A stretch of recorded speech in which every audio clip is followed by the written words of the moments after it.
You're listening to the Balanced Educator Podcast, episode number 164. Welcome to the Balanced Educator. We're your hosts, Kailey and Josiane from EduCalm. Our intention is to equip and empower you to feel more calm, balanced, and joyful in all aspects of your life.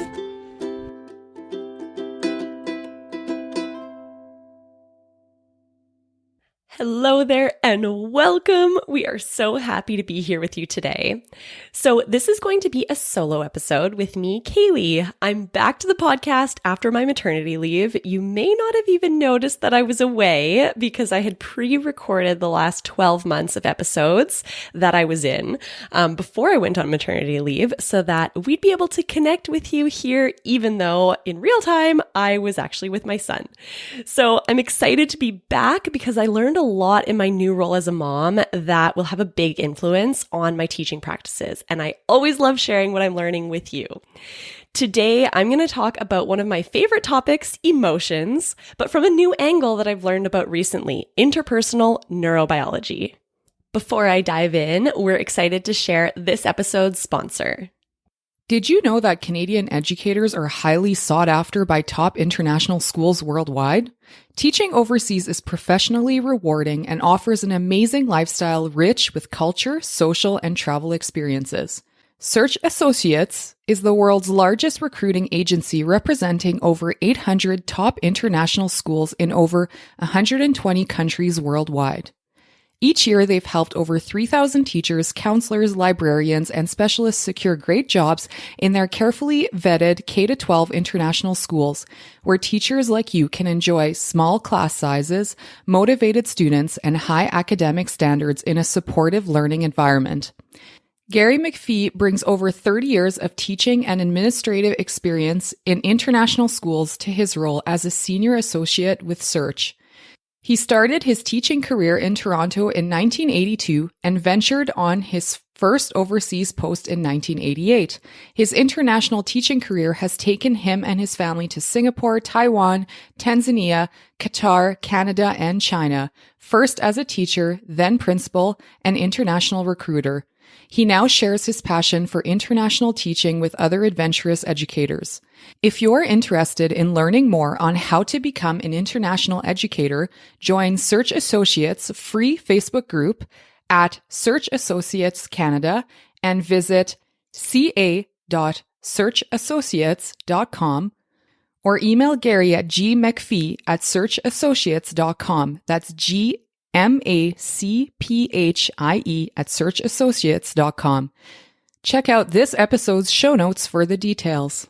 Register with Search Associates Canada and receive personalized advice and support throughout your international job search. Adventure awaits. Take the first step. Contact them today. All right, let's get started talking about interpersonal neurobiology. What a mouthful.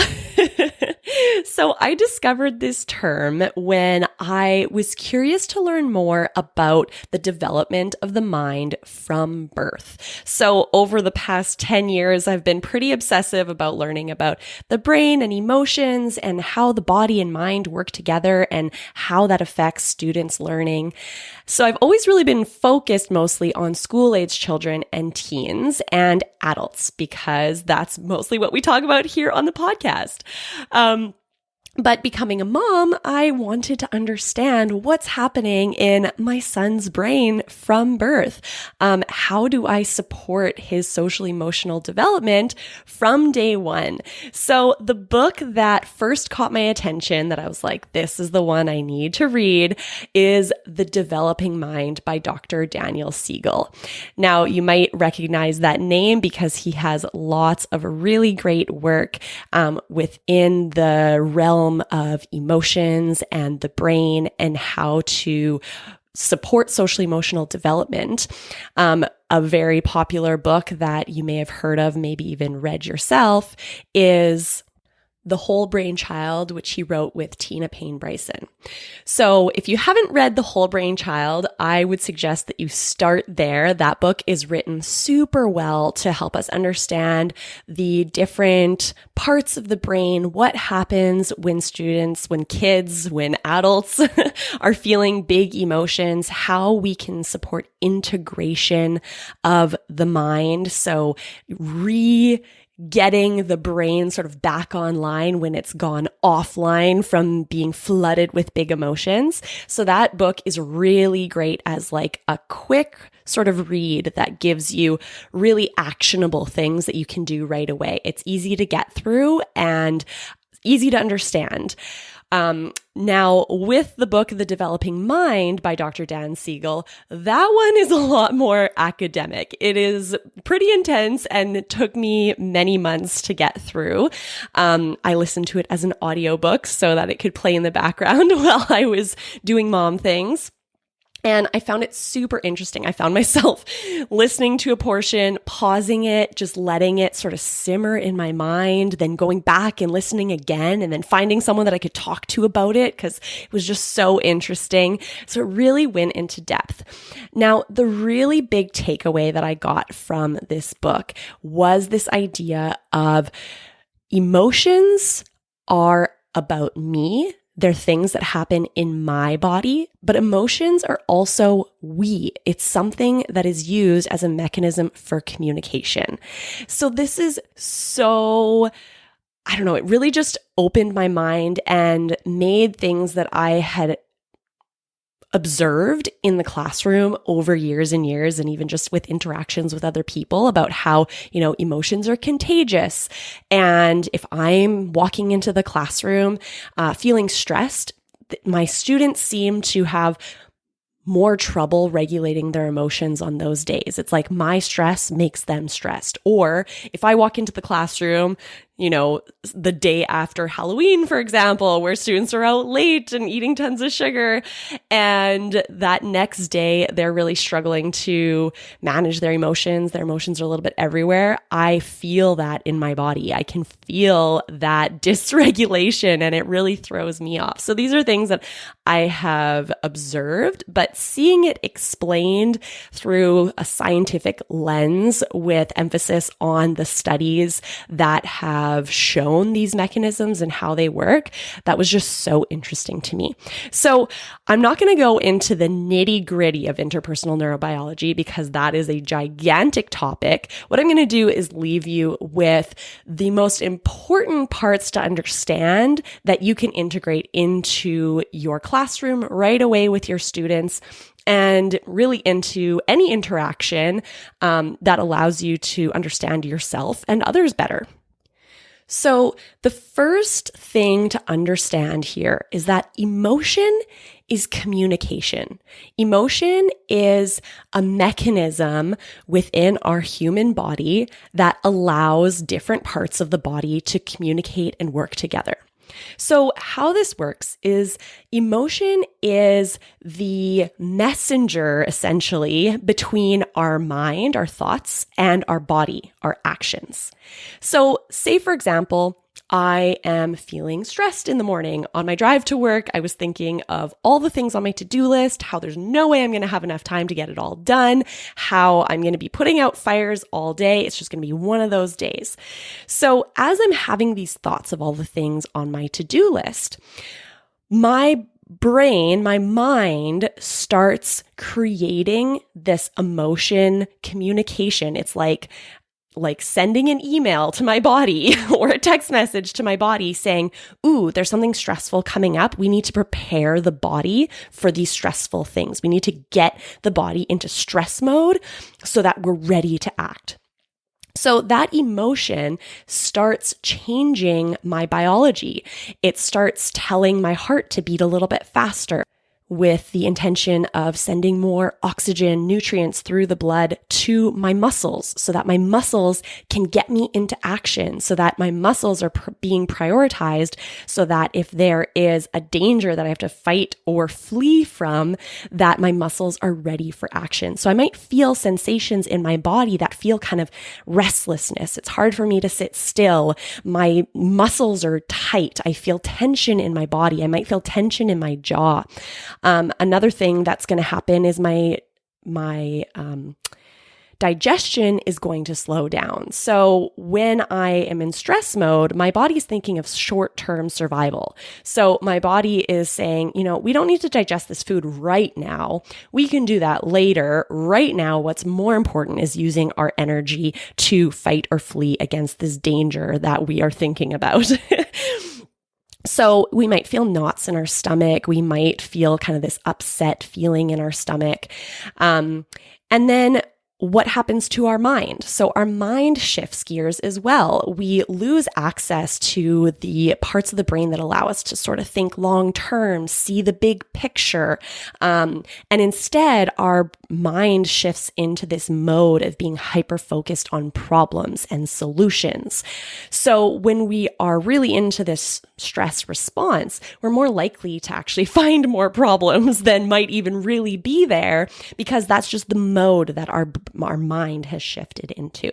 So we are then in this cycle. So I have these thoughts that are creating the emotion for stress.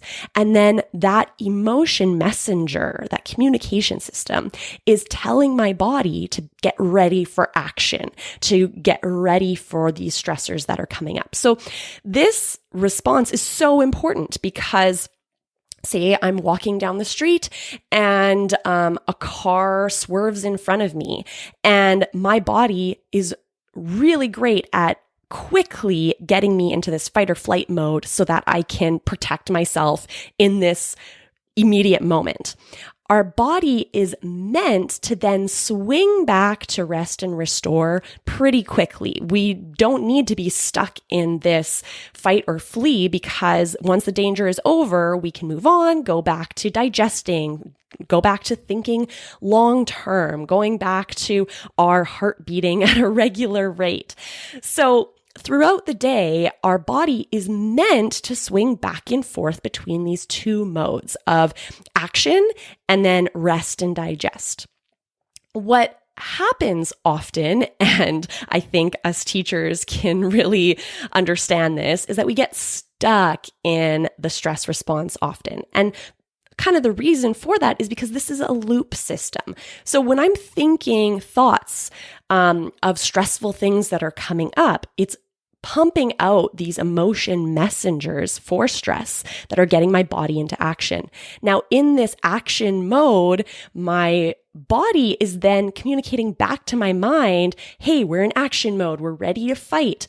So to get off this Ferris wheel, we really have to be kind of intentional about shifting our thoughts, about recognizing the sensations in our body that feel like stress, that tightness, that stomach clenching, that jaw clenching, the hyper focus of our mind, with kind of the inability to focus really well. Our mind kind of jumps back and forth to different problems. So when we recognize this in the body, we can say, oh, okay, I'm in this cycle where my thoughts are creating these emotion messengers that are dictating my actions. And then my actions are talking back to my mind and saying, oh yeah, we're in this stress mode. Let's keep going. So emotion is just communication. So the same is true for any emotion. I'm using stress as an example because I think that's kind of a place where we can often get stuck in a cycle of emotion. But this is true with happiness. Oh, I'm on my way home to see my son. I can't wait to see him. It's going to be so great to see his cute little face. And then as I'm thinking that thought, my body is receiving these emotion communication messengers that are shifting the sensations, the feelings in my body to dictate my actions for joy. And we can see the difference in people when they are in that stress state or versus when they're in a joy state. We can see they hold their body different. So our mind and our body are not separate. They are in constant communication. So we call this neurobiology. This is our neuro, like the brain, the mind, our neurons, which are, mostly in our skull, but also throughout our body. And biology, just what's happening within our body. So emotion is internal communication. This can be so empowering to understand this cycle, because once we can recognize this cycle in our body, we can take actions to shift it. So sometimes we are stuck in this stress response cycle and we can't think ourselves out of it because we're so deeply ingrained in all of our thoughts of stress that isn't the best way to shift it. Sometimes we need to use our body to talk back to our mind. So something like going for a walk in nature, our body is moving.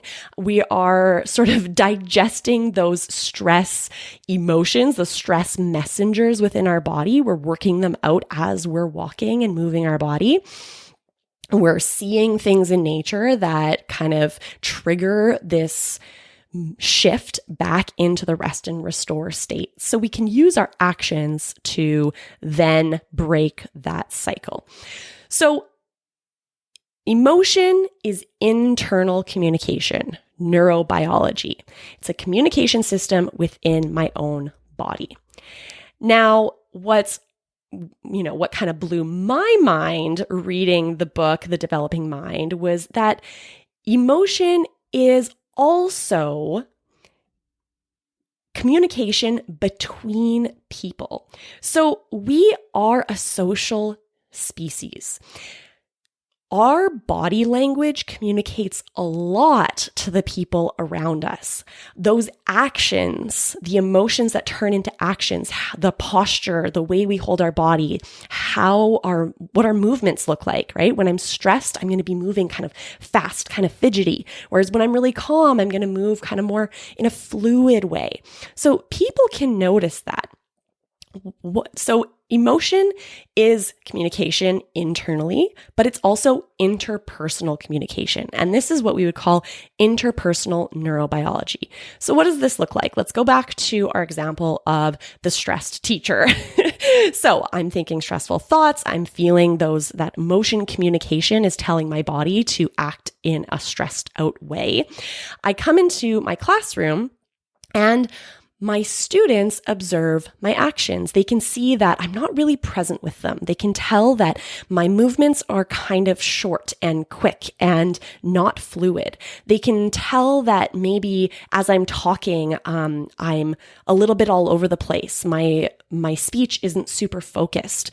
They can sense the emotion in my body. So then that shifts into their internal communication system. So they might now be thinking, oh, my teacher's stressed. Why is my teacher stressed? Is something going on? Is there a test? Is there something that I don't know about? Should I be worried about something? Oh, I wonder what's going on. Oh, today's going to be a bad day. I can tell my teacher's going to be a bad mood. Ugh. And then they start going through, these thoughts of how they're going to be affected by what they're observing in your actions. They can observe your emotions. So they start thinking those thoughts, whether that's conscious or unconscious, and it's likely unconscious. They probably aren't aware that their mind is noticing that we're stressed and then kind of trying to figure out how that's going to affect them and how they should act.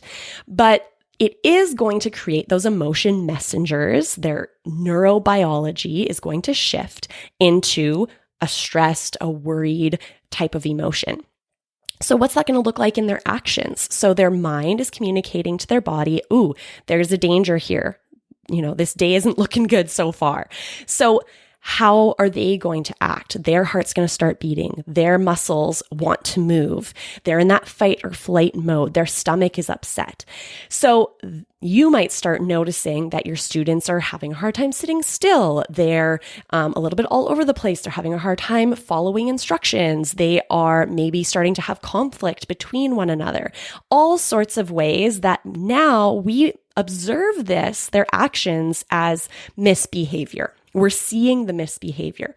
But if we can think of this mechanism and go, okay, what do their actions mean in this thought, emotion, action cycle? Their actions of being dysregulated mean that there's something going on in their mind that's communicating to their body that they should be in a stress response right now. So now we're looping back and forth now. We've got a figure eight going on. So we came into the classroom stressed. Our students notice that we're stressed, and then that creates stress within their body. And then their actions create stress for us. And then we are more dysregulated, and then they're more dysregulated. And then we're like doing this figure eight back and forth of looping these thoughts, emotions, actions cycle that isn't supporting our ability to teach or learn effectively. So this just, I find so interesting because we've all observed this in the classroom. We've seen how emotion is contagious.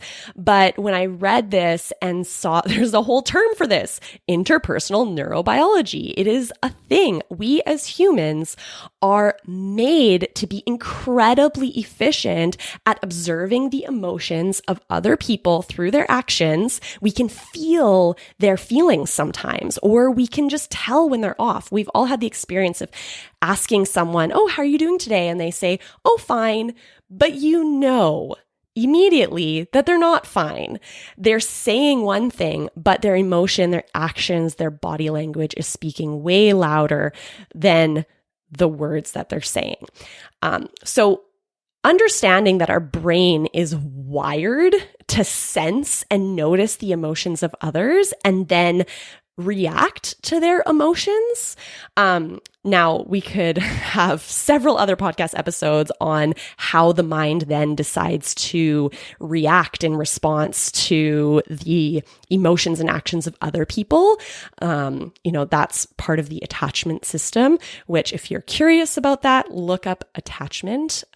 It's another interesting topic that I dove into a lot, but would take a lot to explain. So that's something for another day. But the brain is wired based on our relationships to behave in a certain way based on the actions of other people. So this is wired into our neurobiology. We can't not be affected by other people's emotions. We, as humans, are wired to be deeply affected by other people's emotions.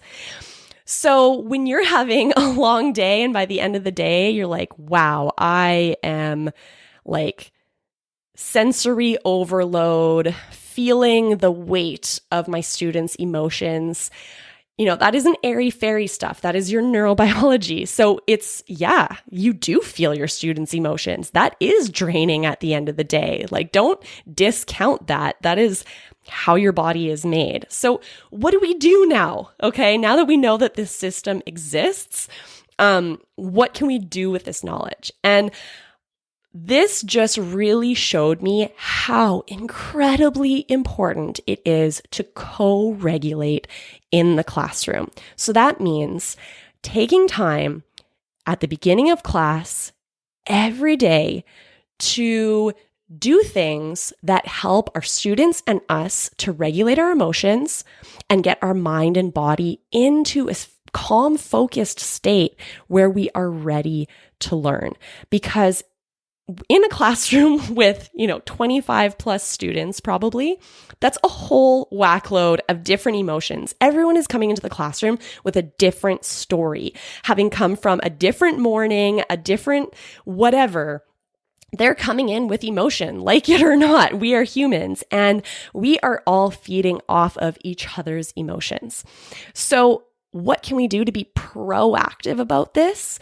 Let's start our morning with a guided mindfulness practice. Let's sit with our students and say, hey, we're humans. We have emotions. Here's our time to relax, to rest, to give our body the chance to get into that rest and restore state, which flips the switch in our brain saying, okay, now that we're calm, now that we can tell that we're safe, now that we know that all is well, now my brain is ready for learning. Because when the brain is stressed, the learning centers are essentially turned off. So we're, trying to push through a wall if we try to jump right into academics. If we pause, take 5 minutes to co-regulate, it doesn't have to be fancy. It doesn't have to be long. It doesn't have to be anything wild, but creating this routine in your day where when we come together as a class, the first thing we do is we create safety, we create calm, we create a space where we feel like we're part of a community that cares for us. Just thinking about that makes me feel more calm. Just thinking about as if I were a student and I knew that the first thing we did in class was to connect, to co-regulate, to feel a sense of calm before we jump right into action. I would love coming to class every day. I'd be excited about it. And as a teacher, doesn't that make you more excited to start your day knowing that you're going to start from a calm place? So emotion is me and it's we. We are a social species, and this emotional communication is happening whether we like it or not. So we can fight against it or we can choose to work with it.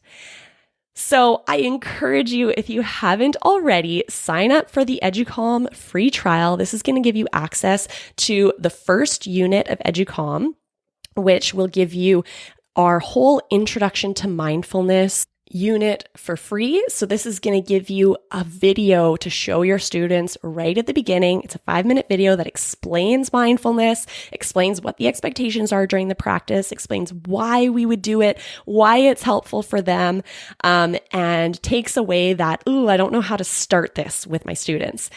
You don't have to be the expert in this. You just have to press play and learn with your students. You get that intro video.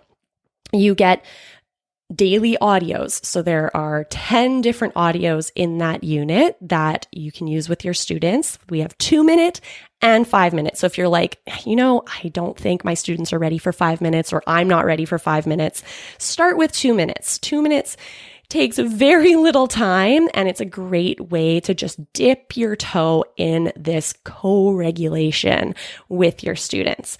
There are printables, there are posters, there's all sorts of things in there for free for you to get started with mindfulness in the classroom with your students, to take advantage of this communication, this interpersonal neurobiology in the classroom, so that you can actually move farther with academics because you've taken the time to prepare the mind and body. We also, in that free trial, have a 15-minute video for you, the teacher, to fully understand how to use EduCalm in your classroom. So you don't need to, take a professional development seminar or have time away from the classroom or pay for any of this. You just set aside 15 minutes, watch the video, and you'll know exactly how to plan this into your classroom routine so that you have a mental hygiene routine in your classroom. All right, so where to find this? Go to educalm.com/welcome. And there you're going to find a page with all sorts of freebies that we have for you to help you get started with co-regulating in the classroom using mindfulness to help social emotional development and help your students to better be able to manage their emotions and behaviors independently over time, and for everyone to benefit from feeling calm and gaining skills for emotional regulation.